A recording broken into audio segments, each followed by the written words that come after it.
Agora, nesta quarta-feira, dia 17 de junho de 2015, vai acontecer uma eleição para uma nova situação que vai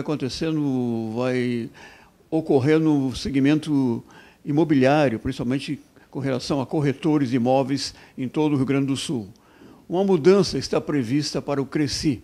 Muda Cresci RS, uma proposta de renovação que tem na cabeça a Chapa 2, com Márcio Bins Eli, advogado, vereador, corretor de imóveis, ex-secretário de município, secretário de esportes. Ele está aqui comigo para falar exatamente sobre essa eleição que vai acontecer com a proposta de renovação. Tudo bem, Márcio? Tudo bem, Clóvis. Uma satisfação poder estar aqui participando do teu programa. Como tu bem mencionaste, aí na quarta-feira nós vamos ter a eleição para o Cresci, Conselho Regional dos Corretores de Imóveis do Estado do Rio Grande do Sul. E nós estamos nos apresentando aí com um coletivo de 54 colegas e colegas corretoras e corretores. Somos 27 titulares e 27 suplentes. Essa é uma eleição que elege um coletivo. Depois, esses conselheiros irão eleger uma diretoria e nós, como tu mencionaste, estamos puxando à frente desse processo, que é um processo que propõe uma mudança, propõe uma diferença de posicionamento, não só no diálogo da construção com a categoria, mas também com a sociedade. A gente percebe assim alguns outros conselhos e alguns órgãos de representação, até dos quais eu participo, que é a OAB, como advogado, mas também o CREMERS e outros que têm um posicionamento muito firme de defesa da categoria em benefício da sociedade. Em várias oportunidades se manifestam de maneira contundente.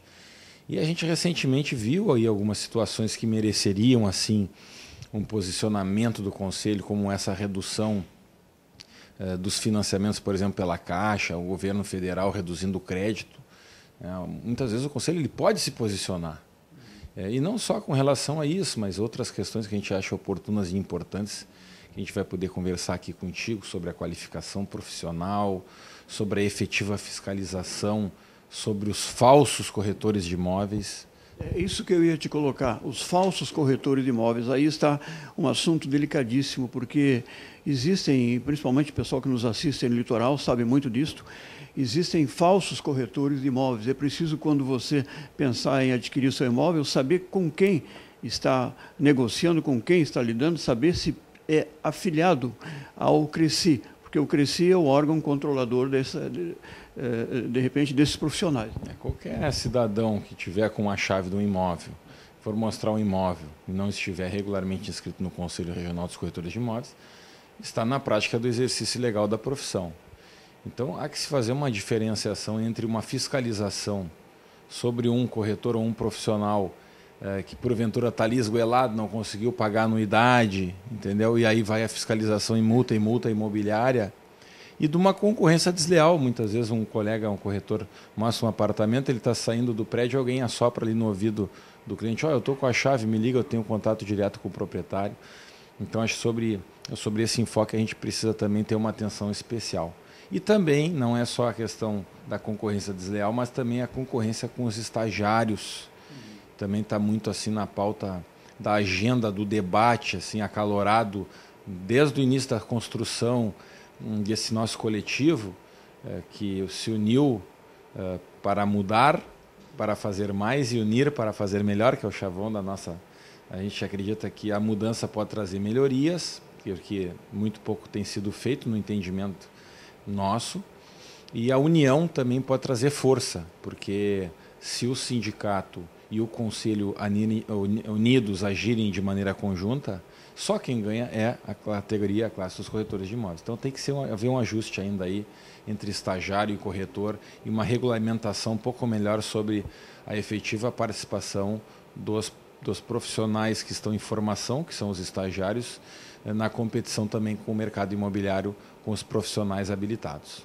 A Chapa 2 do Cresci também tem a ver com a proposta de não reeleição, não ao continuismo, para que ninguém se perpetue nos seus postos. É uma outra renovação. Acredito que até uma tendência, né? Hoje ainda a própria mídia nacional comenta a possibilidade de terminar-se, por vez, com todas as reeleições, imagina, inclusive, de prefeitos, governadores, presidentes, que hoje têm direito a uma reeleição. Então, acredito que também no Conselho Regional dos Corretores de Imóveis, a exemplo de outros conselhos também, até tem um colega nosso que é contador, e no Conselho Regional dos Contadores só é permitida uma reeleição. Nós pregamos e vamos defender também, a nível federal, caso o nosso coletivo se eleja nesse pleito, com a confiança dos colegas, que só se permita uma reeleição, porque senão realmente se criam as estruturas, e eu quero dizer que se apegam muito a questões de formalismo de edital.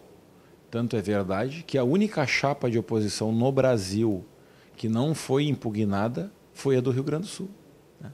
Se eu não me engano, parece que Recife também tentaram impugnar e não conseguiram. Mas as outras todas de oposição que tentaram se estabelecer no processo democrático de participação foram impugnadas. Então, será que não está havendo um rigorismo para impedir? Aqui no Rio Grande do Sul, as últimas 2 eleições foram sem disputa do Conselho Regional dos Corretores de Imóveis.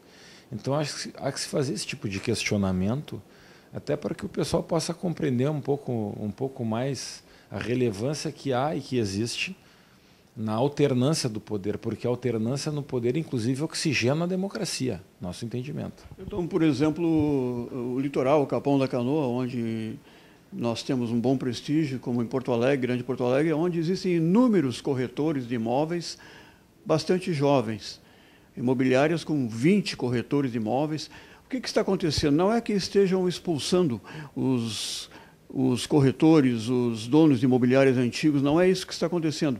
É como o Bins está falando, uma renovação que, de repente, interessa a todos, e o resultado, na maioria das vezes, tem sido bastante positivo, a tal ponto, Bins, que alguns proprietários de conceituadas e renomadas imobiliárias, vamos colocar de Capão da Canoa, estão se agregando a essa turma jovem que, de repente, está chegando e mandando. Eu diria que a corretora de imóveis é a profissão do momento. Tem um mercado aquecido mesmo, com tempos, digamos assim, de crise, porque as crises elas vão e voltam. Elas sempre têm ciclos. Mas, digamos assim, o imóvel ele é, sem dúvida nenhuma, um investimento seguro. Então, quando há oscilações, enfim, geralmente o pessoal corre para o imóvel. Então, é sólido. É sólido. Pode não ter liquidez imediata. Liquidez imediata, mas é um mecanismo, digamos assim, de segurança de investimento. E eu diria mais, né? Hoje em dia nós temos a internet, é bem como tu mencionaste, aí, temos uma série de novos profissionais que trabalham com a tecnologia. A internet, ela, em alguns casos, ela oportuniza um relacionamento direto, que para o corretor ele não é tão interessante, porque alguns clientes eles acabam tendo acesso às próprias construtoras e vão direto tentar comprar sem a participação de um profissional que vai zelar por uma série de documentos, de regramentos, e que a gente sempre orienta que um profissional corretor de imóveis que participe e agregue valor numa negociação imobiliária, ele traz uma segurança para o cliente. Então, algumas construtoras, inclusive, têm construído estruturas de imobiliárias dentro da própria construtora, né? O que nós entendemos que esse também é um debate que a gente tem que trazer para a pauta da agenda da realidade do mercado imobiliário. É a parceria. É a parceria e, ao mesmo tempo, eu diria assim, hoje, um profissional corretor de imóveis, ele precisa de algumas ferramentas também de trabalho que talvez o conselho, através de convênios, enfim, possa estar auxiliando. Como é que um corretor de imóveis hoje vai trabalhar sem um carro, sem um laptop, sem um smartphone? Então, são algumas situações que pode se fazer a partir de parcerias, conseguindo descontos, até mesmo a partir de iniciativas legislativas que proporcionem isenções, que proporcionem uma efetividade, uma obrigatoriedade maior da presença do corretor de imóveis em algumas efetivações de documentações, até em cartórios, está se debatendo, tentando se construir. Por exemplo, eu trago aqui às vezes sempre o exemplo do advogado, porque eu sou advogado, mas se alguém quiser registrar uma ata de posse, um estatuto, se não tiver assinatura de um advogado, não consegue, né? A mesma coisa poderia se aplicar para os corretores de imóveis, no que diz respeito à compra e venda, escrituras, matrículas, enfim. Então, tudo isso a gente tem trabalhado no sentido de fazer essa reflexão, de agregar sugestões desse nosso coletivo, das pessoas que estão trabalhando conosco na construção de uma alternativa de mudança, porque nós acreditamos que o momento é de mudança, que esse grupo que está estabelecido já deu a sua contribuição e nós estamos pedindo licença para poder dar a nossa contribuição para a categoria. Estamos nos apresentando como a chapa de oposição, a chapa 2, e pedindo apoio para na quarta-feira a gente poder fazer essa mudança que entendemos necessária no Cresci do Rio Grande do Sul. Quarta-feira serão acionadas, então, 38 delegacias regionais que trarão 20 mil eleitores. É esse o número, porque o Cresci agrega todo o Rio Grande do Sul, não é apenas regional, é todo o Rio Grande do Sul. Em torno de 20 mil eleitores estão aptos a votar. A gente sabe que é importante ressaltar aqui que o voto é obrigatório e a multa é uma anuidade, então são R$ 512 de multa. São 108 urnas espalhadas por todo o Rio Grande do Sul e o corretor que estiver em trânsito ele pode votar em qualquer urna de qualquer município onde tiver uma delegacia regional e tiver estabelecido ali um ponto de votação, ele pode votar. Por internet também? Pela internet, não. Não, pela internet, até conversei, eu estive em Brasília essa semana com o João Teodoro, que é o nosso presidente nacional, presidente do COFES, que é o Conselho Federal, e ele me explicou as razões por que ele determinou que a eleição não fosse pela internet. E eu achei interessante esse argumento dele. Porque é o seguinte, quando o voto é numa chapa única, ele pode ser pela internet. Mas quando há disputa, o que acontece?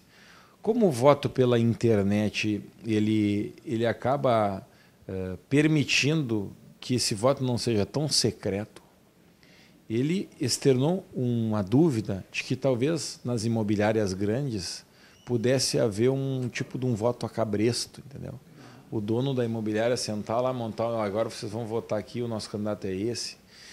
Então, no sentido de garantir, né, que a expressão da vontade efetivamente do corretor se manifeste na urna, o conceito da eleição com urna eletrônica se estabelece a partir desse entendimento do COFES, no que diz respeito aí ao voto ser um voto isento, sem uma interferência de alguma outra estrutura. Não que fosse haver, mas como existe a dúvida, então eles entendem melhor o voto por urna eletrônica. 14 de junho, aliás, 17 de junho, 14 de junho, nosso programa está passando, 17 de junho, quarta-feira, o dia, então, da eleição no Cresci. O nosso programa vai ficar à disposição e queria saber também desse resultado. Qual é a previsão do resultado dessa eleição? Olha, como a urna eletrônica, a gente acredita que, tendo em vista também as distâncias no Rio Grande do Sul, a eleição termina às 5 da tarde e todas as urnas virão para Porto Alegre. Então vai ser uma urna de Uruguaiana, né? Vai levar uma semana isso. Vai ser uma urna de Uruguaiana e uma urna de São Borja. Talvez o carro venha pegando as urnas, mas eu tenho a impressão que esse resultado deve sair depois da meia-noite. Ah, é? Porque são 5, 6 horas de viagem. Calculei uma semana, então vamos tirar 6 dias. Não, eu acho que sai na hora ali. Até 1h da manhã, no máximo, ali, a gente está apurando o resultado. E aí nós vamos também colocar para vocês esse resultado, seja ele qual for, e ficar prestigiando ao lado do Cresci esse momento de renovação e agradecendo a participação do Márcio Bins ali, que deu uma segurada na sua agenda para nos atender e para colocar para o público de Porto Alegre, da Grande Porto Alegre, pessoal lá aí do litoral, Capão da Canoa, Capão Novo, Atlântida, Xangri-Lá, essa proposta de renovação da Chapa 2, Muda Cresci. Tu não falou do Armando Fontoura, que te acompanha nessa proposta. O Armandinho, o Ederon, o Colnag, o Luigi, e tantos outros que estão conosco aí, vários proprietários de imobiliárias, alguns sindicalizados, diretores do sindicato, o Armandinho, que é o nosso candidato a vice. A gente tem um grupo aí bem representativo, Eliseu, Elisaldi, Jacó, o pessoal da antiga, velha guarda também. Temos uma chapa com 12 mulheres, né? O Júlio César Vederão da Guarida, vários companheiros aí da Auxiliadora Predial, o Arion, enfim. Bem prestigiado. Está bem prestigiado. Acho que temos um grupo que tenho certeza está com toda a vontade de dar sua contribuição, vontade de trabalhar pela categoria, de implementar novas ações, e nós estamos muito confiantes e pedindo aí o apoio para a Chapa 2 na quarta-feira. Valeu, obrigado e sucesso nessa proposta. Muito obrigado, que assim seja.